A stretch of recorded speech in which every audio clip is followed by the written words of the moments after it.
Donc, trouvez votre position confortable, droit, détendu.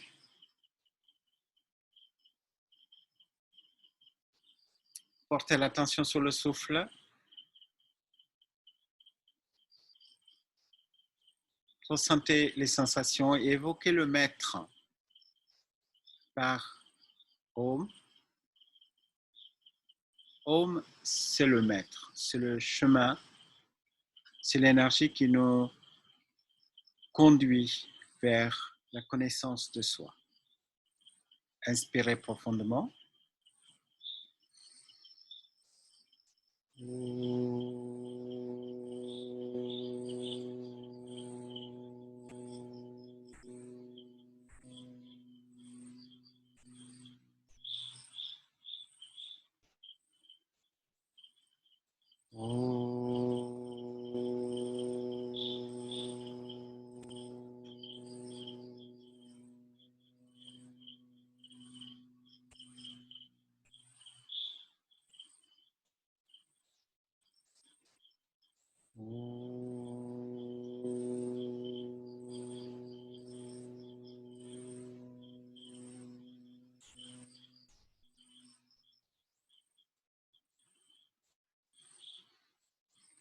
Lâchez tous les muscles, gardez les paupières fermées.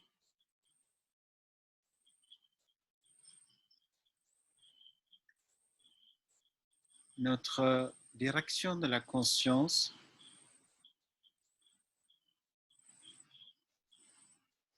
vers ce regard intérieur.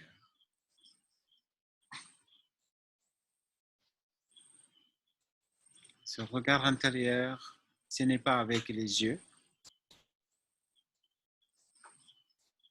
C'est retrouver, il y a un œil qui utilise les yeux. Cet œil est capable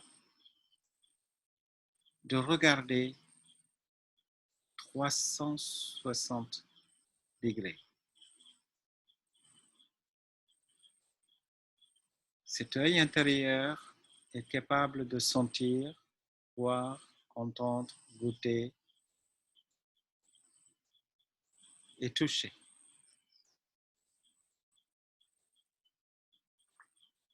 Cet œil intérieur peut regarder vers le haut, vers le bas, vers l'intérieur, vers l'extérieur.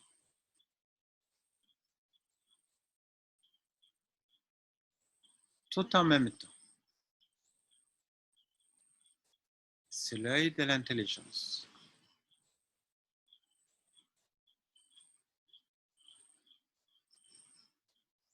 Situez cet œil derrière les deux yeux, entre le sourcil.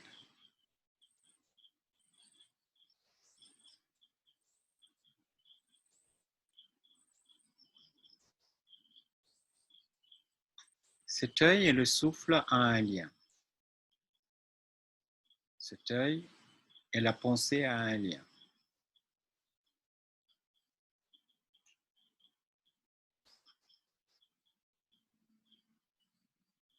Ressentez le passage d'air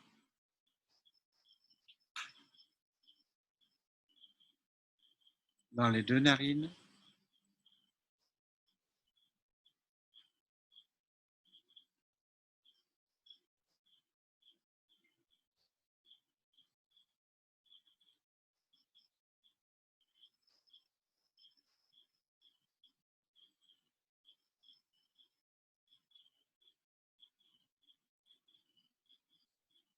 Inspirez, prononcez Om à l'intérieur de vous pendant l'inspire.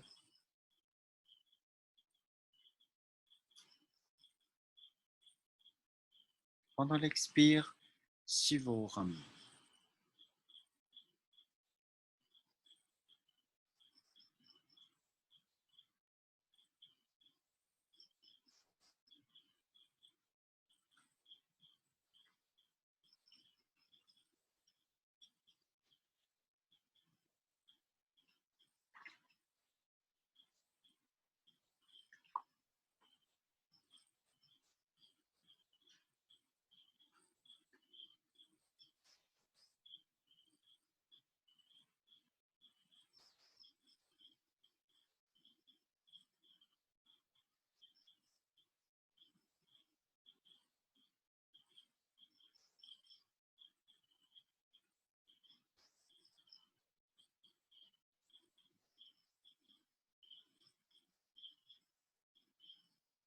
Inspire, produit la joie.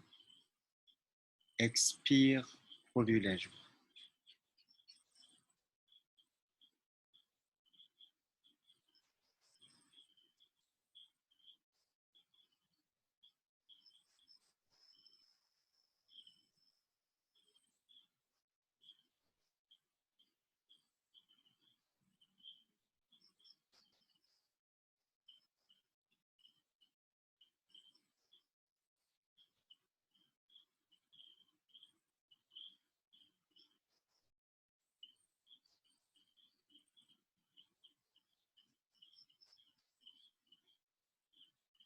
Portez cette flamme de regard intérieur dans le cœur. Situez cette flamme dans le chakra Anahata. Ressentez le souffle et le mantra à cet endroit.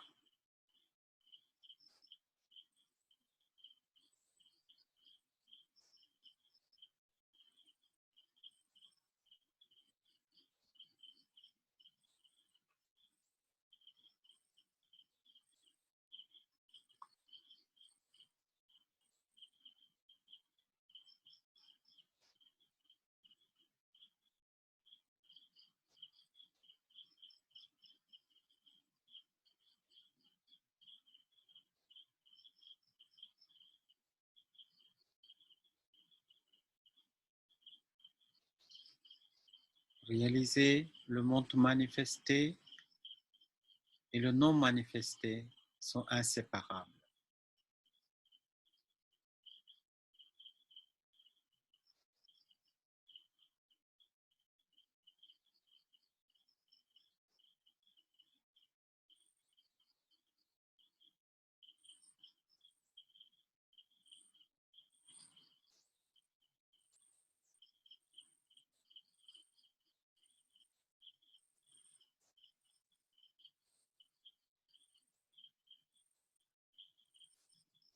Et regardez par le cœur.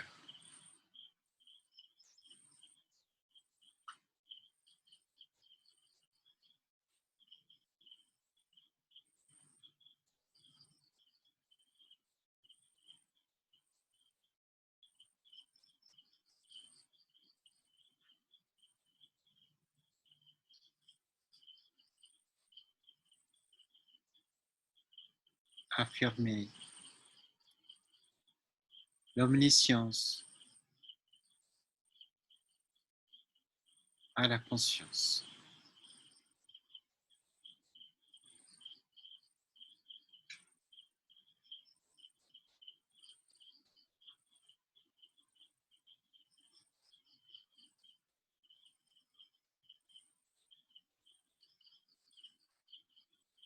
Ressentez la paix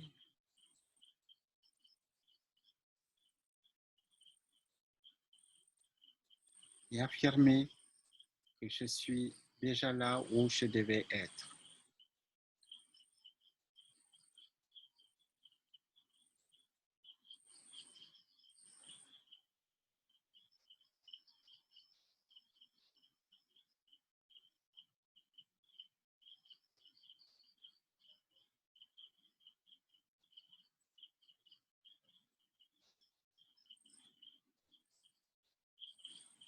Je suis le témoin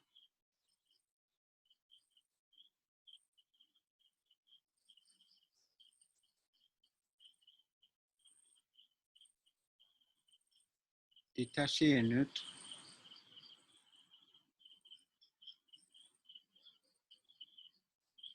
mais inspire la création.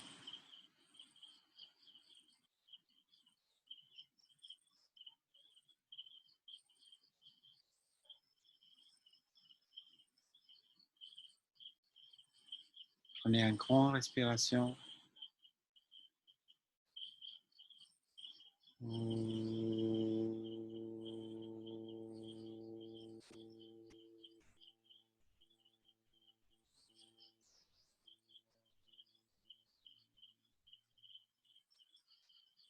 Encore.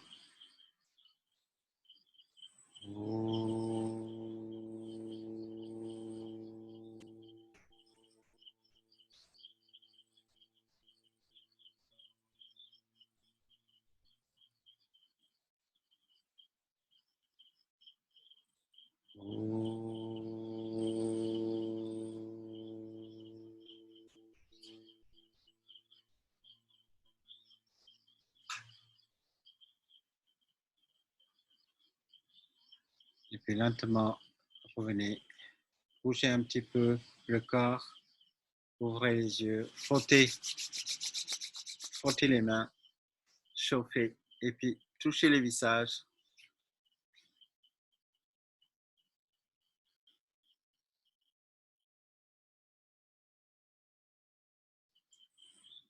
Nous avons appris beaucoup de choses. Alors, aujourd'hui, c'est le Kariga 14. Alors, je vous avais dit au début, notre objectif, c'est arrêt de penser. Notre objectif, c'est libération, l'éveil. Notre objectif, c'est la connaissance de soi. Notre objectif, c'est de ne pas souffrir. Donc, notre objectif, c'est aller vers la joie. Alors, quel est l'obstacle dans ce chemin vers la joie? C'est notre fluctuation mentale.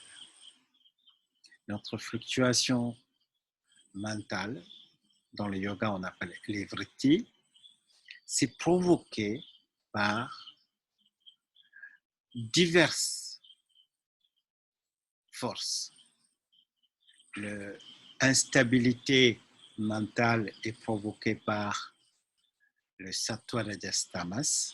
Sattva, rajas, tamas sont des trois forces et à travers ces trois forces que la nature agit sur nous, sur notre conscience,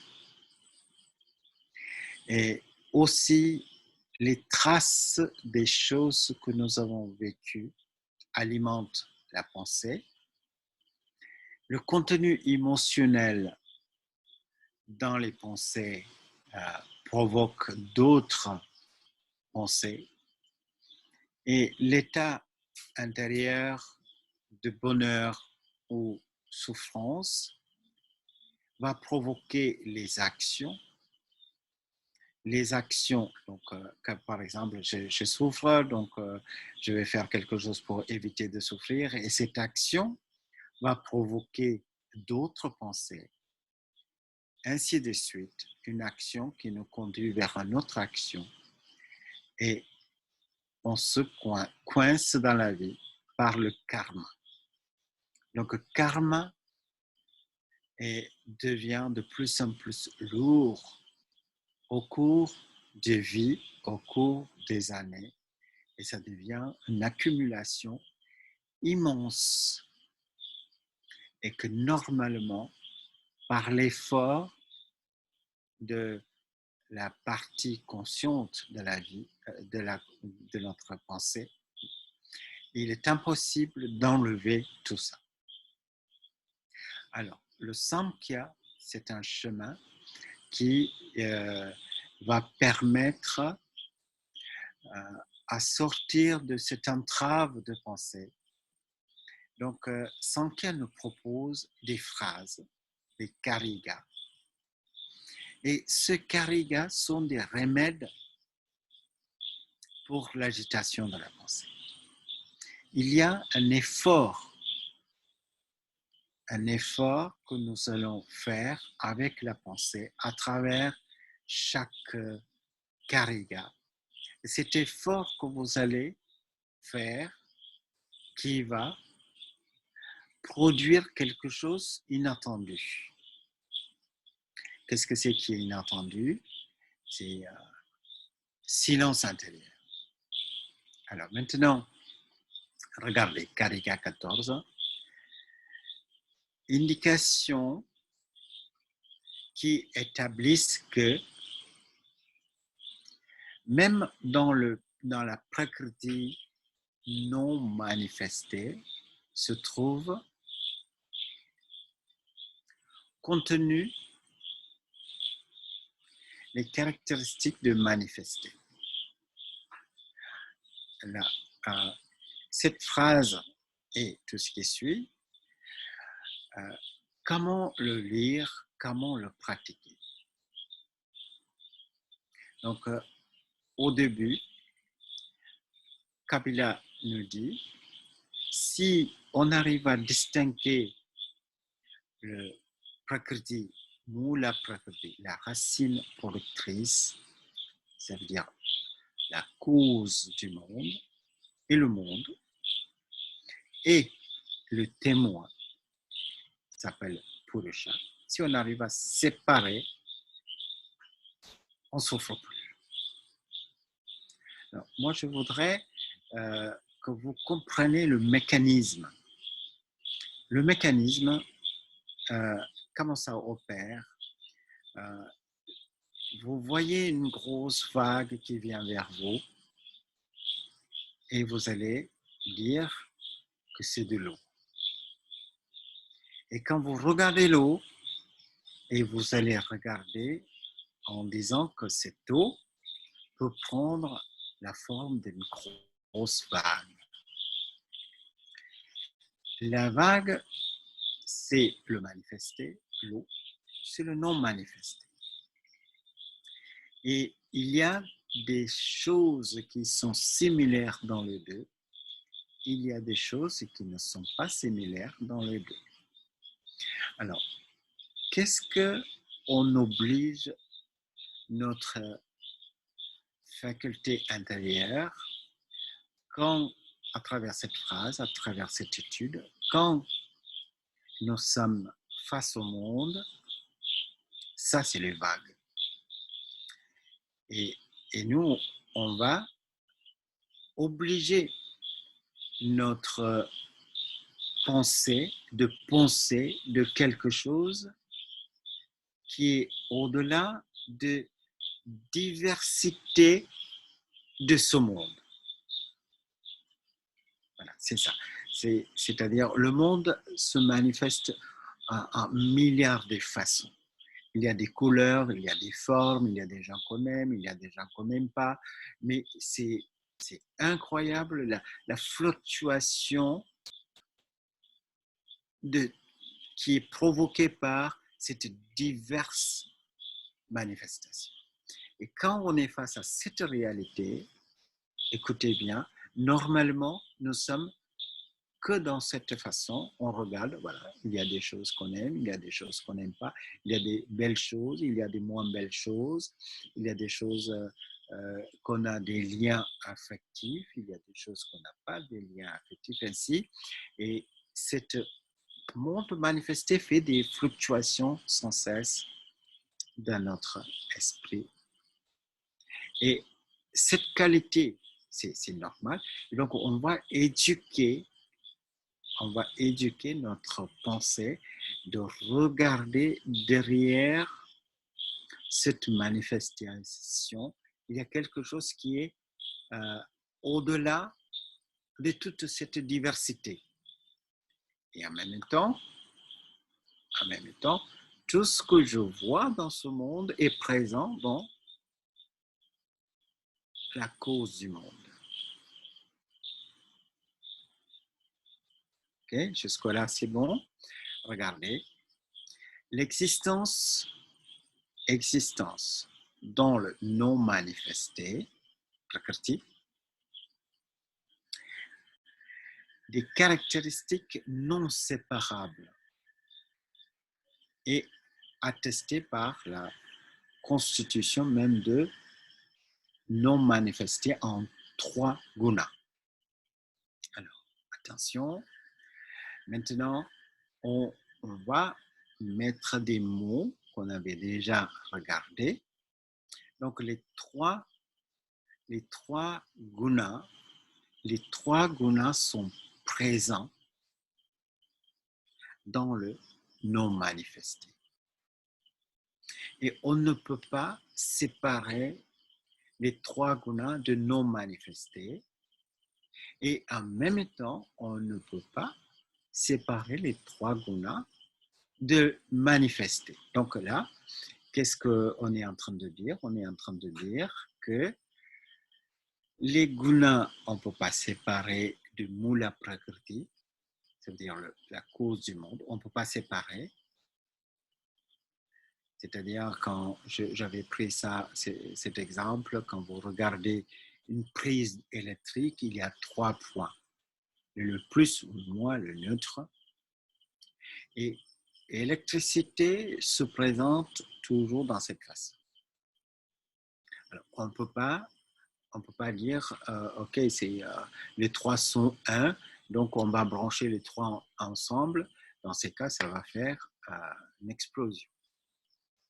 C'est-à-dire, les trois gunas sont présents dans le prakriti, ça veut dire sur un seul principe, ces trois gunas sont présents. Et ces trois sont présents également dans le manifesté. Donc là, à travers le guna, on crée un lien entre le manifesté et le non manifesté. Alors, quelqu'un qui est en face à vous, qui explose de colère. Donc, c'est son jajas qui est en train de monter, ou quelqu'un qui est très paisible, tranquille, et il est dans l'état de paix, de la sérénité, ou quelqu'un qui est endormi. Cette prise de conscience de ces trois gunas dans le manifesté et même dans le non manifesté, c'est la pensée qui prend conscience de ça. Alors, comme il prend conscience de ça, il va réagir dans une autre façon. C'est-à-dire, la pensée qui voit ce manifestation de fluctuation de quelconque expérience et la cause, c'est dans le prakriti. Donc, qu'est-ce qui se passe? On va pas être perturbé. Donc, ça, c'est le but de ce regard. Cette existence est encore attestée par le fait que là où se trouvent absentes les dites caractéristiques en Purusha, là sont également absentes les trois gunas. Alors maintenant, qu'est-ce qui se passe? On parle de Purusha. Dans le Purusha, il n'y a pas de gunas. Donc, l'esprit, la pensée, il est confronté par un message. Le monde devant nous est rempli de gunas, sattva, rajas, tamas. Mais par contre, les Purusha, il est hors de tous les gunas. Il est libre de ce guna. Donc,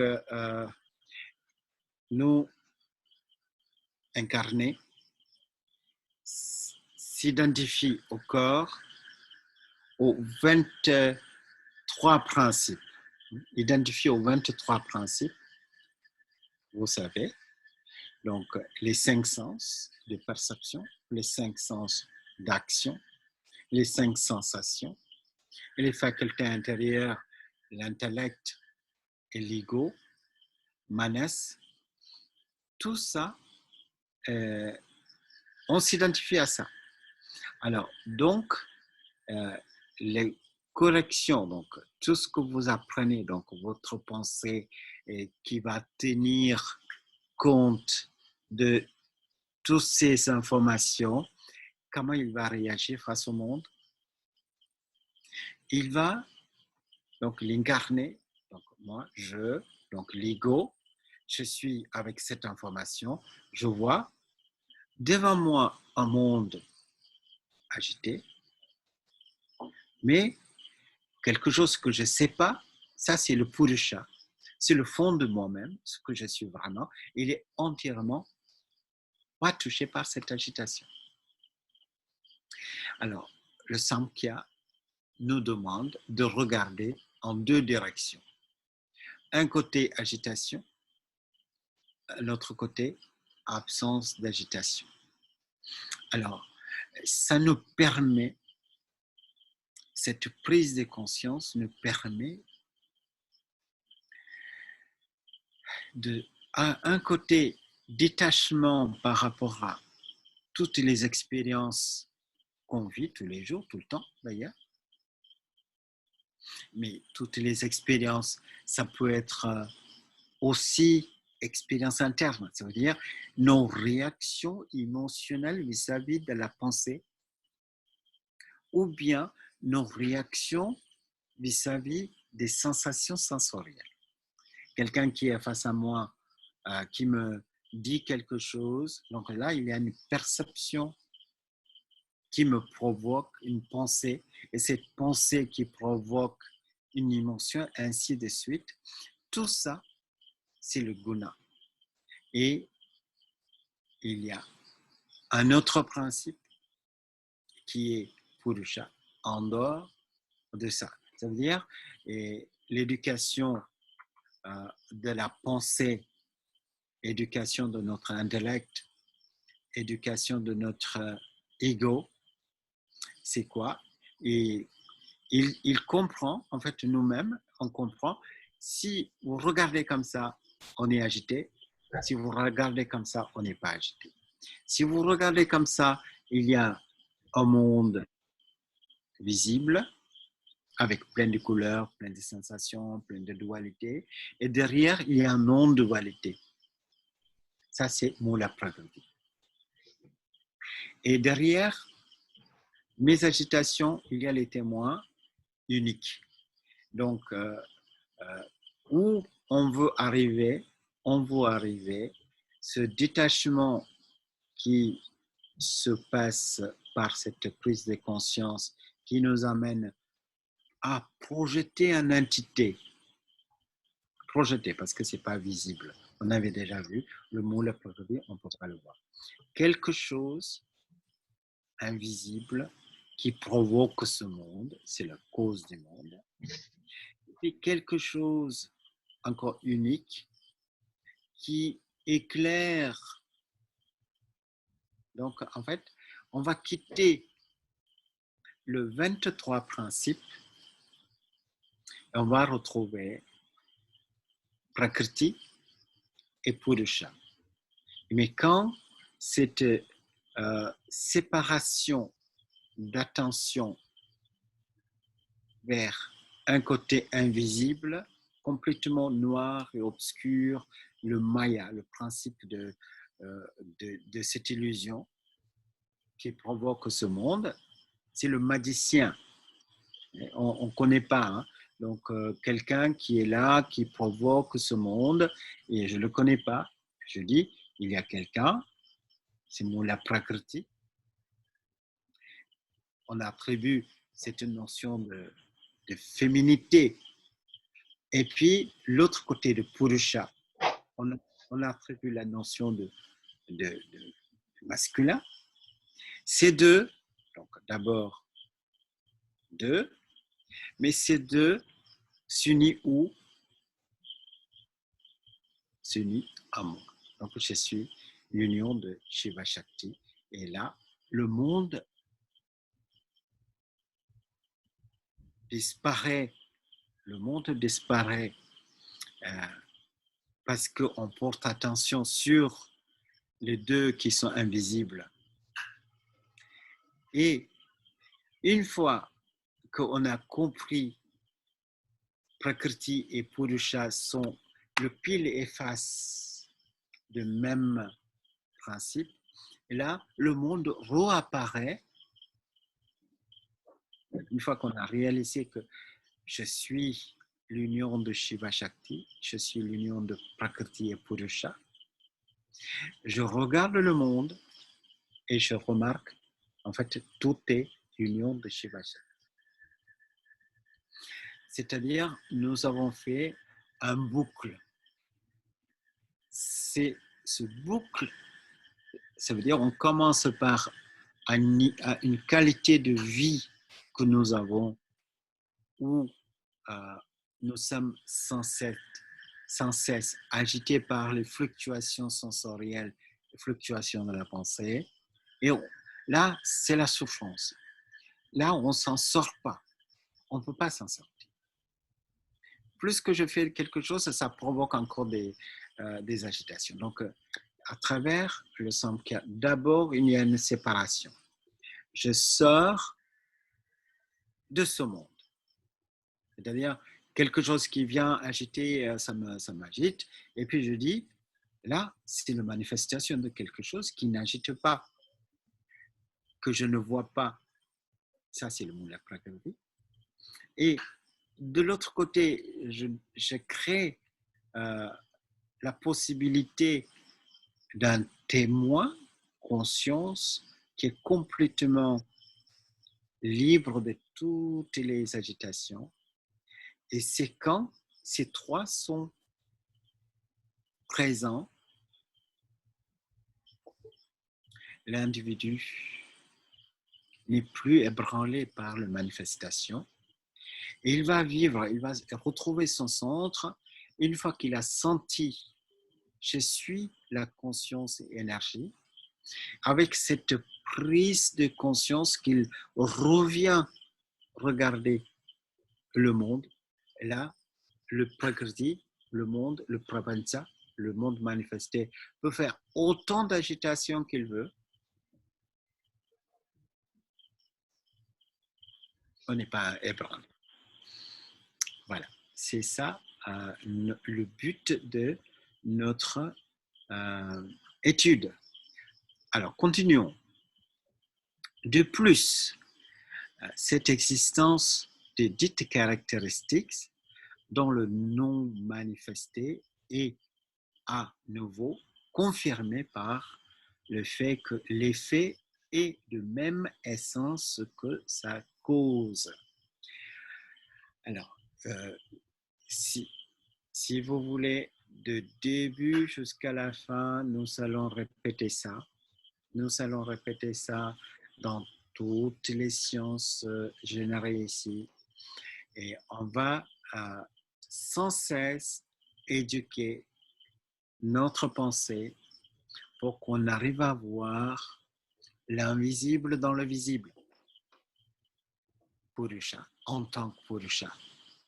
Là, c'est comme vous êtes dans le canapé, dans le salon, vous êtes bien tranquille, vous regardez l'écran et tout ce qui se passe.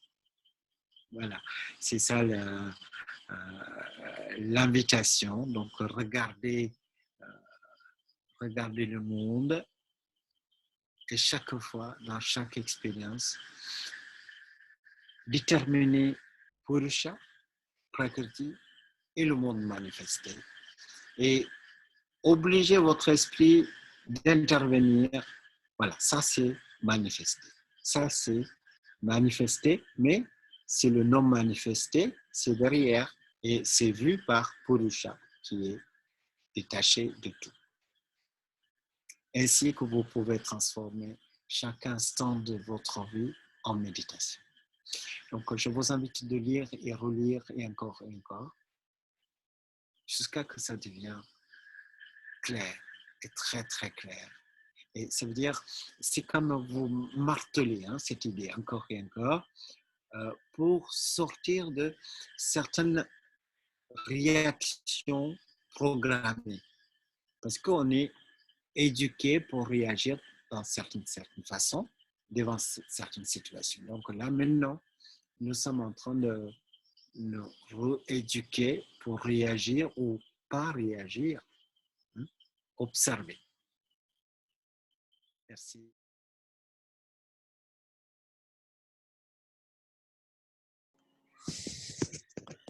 Non, il y a une différence entre douleur et souffrance, mais par contre, la douleur et souffrance fait partie de Prakriti, fait partie de notre système nerveux, fait partie de non-soi.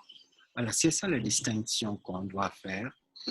Et souvent, dans nous, quand mal, quand j'ai mal, je passe, je suis dans cette écoute de cette douleur où je découpe l'expérience. Il y a une expérience physique des sensations sensorielles. Après, il y a une projection de la pensée. Mais quand même, moi, j'ai mal. Pourquoi j'ai mal? Imaginez une guêpe qui a piqué, j'ai mal. Et après, j'ajoute, mais pourquoi moi? Ça n'a pas piqué le voile, pourquoi moi? Donc, oui, et la souffrance et plaisir sont dans le manifesté et non pas dans le euh, purusha. Donc, quel est l'avantage? Le purusha peut apprécier mieux. Mais ne pensez pas. Souvent, on va penser, oui, je vais devenir insensible à la douleur et la souffrance, et je vais devenir un peu un état d'amnésie ou indifférence. Mais c'est pas ça. On va vivre la douleur, on va vivre la souffrance, mais on a un arrière-plan qui est tranquille. Et ça, c'est soulageant.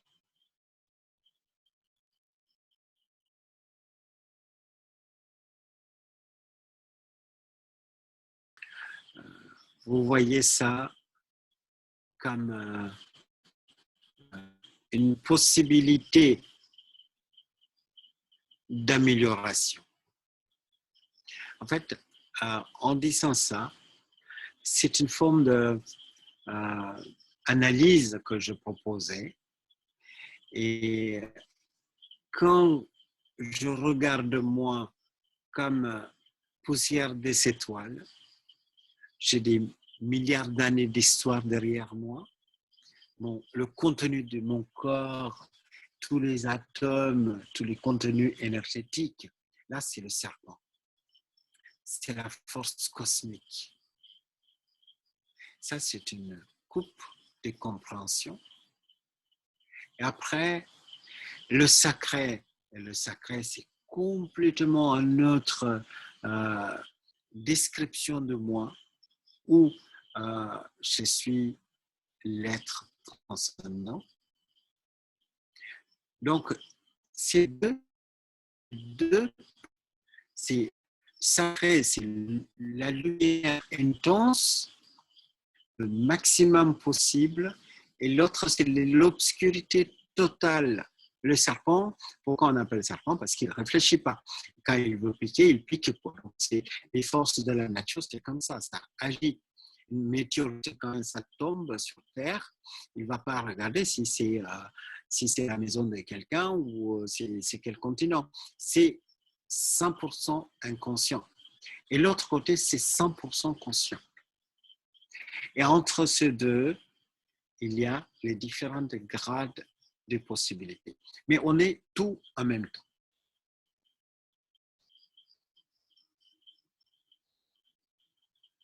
Je suis le serpent, je suis le mammifère, je suis l'humain, je suis le sacré en même temps. Après, c'est à moi de choisir où je veux m'établir ou quel côté je veux m'établir. Quoi. Donc, le mouvement, c'est vers l'inconscient, vers le conscient. C'est pour ça qu'il y a un mantra. Peut-être vous avez déjà entendu. Asato ma satgamaya. Tamaso ma jyotirgamaya. Mrityorma amardam gamaya. Ça se chante, je ne vais pas chanter avec vous là maintenant, mais ça veut dire de cette totale, cette ignorance totale. On peut vers la non totale, on peut aller vers la vérité. C'est la mort, hein? Donc c'est de la mort, on peut aller vers l'immortalité. C'est un mouvement de c'est ça le Kundalini, hein? Quand on parle, le serpent qui dort en bas, qui va se réveiller, qui va monter, ce mouvement, et ce mouvement, c'est le mouvement d'éveil. C'est fabuleux de se mettre dans ce chemin vers de plus en plus de conscience. Si on ne fait pas un effort, ce mouvement ne se fait pas automatiquement. Ça, c'est le but qu'on peut se donner une fois qu'on a vu la futilité de toute autre recherche. Oui, j'avais un deux chevaux et après, j'ai envie d'avoir une voiture encore plus. Ainsi de suite, on peut aller dans cette recherche interminable de futilité. On peut sortir de ce mécanisme et aller vers ces raffinements intérieurs. C'est comme le haut, ça veut dire quelque chose qui est grossier, on va vers le plus en plus subtil. C'est un mouvement. C'est ça le chemin spirituel.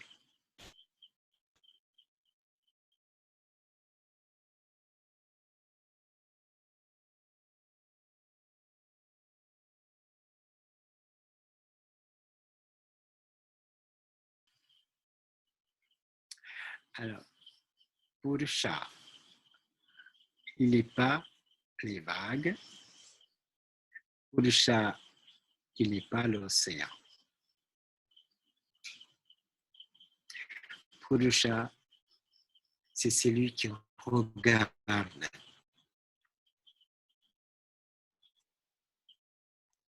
Donc, je vais prendre très rapidement cet exemple.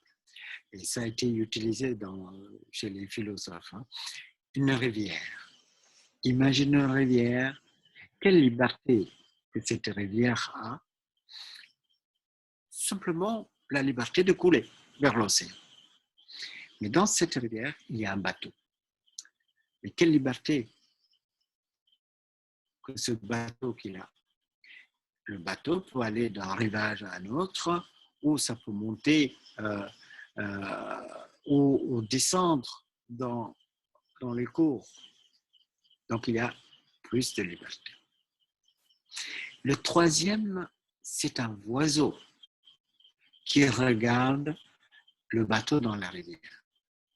Le niveau de liberté de l'oiseau, c'est beaucoup plus grand parce qu'il peut faire et si le bateau ne peut pas le faire ça. Mais tous ces trois est vu par quelqu'un qui est dans le rivage. Ça, c'est Purusha. Donc, le Purusha, c'est la liberté immense. Ultime liberté, c'est Purusha. C'est le témoin. C'est pour ça que nous cherchons à identifier à Purusha. Chacun son Purusha. Donc, je vous souhaite une très, très, très bonne nuit ou soirée.